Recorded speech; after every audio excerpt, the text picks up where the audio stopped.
I'm going to show you how to use Alt Tab in Parsec while connected to a host computer.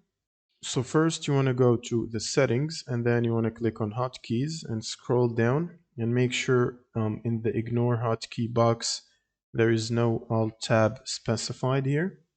And if it is, you can click on it and clear it by pressing the escape button. What you can do next is go back to the Parsec app or window and make sure you're using the windowed mode and not full screen, because full screen sometimes might miss or the Alt tab doesn't work there properly.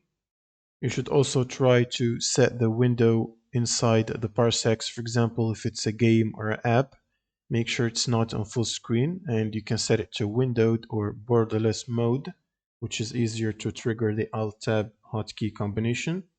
And you can do that in the client parsec by pressing Alt Enter to trigger between full screen and windowed.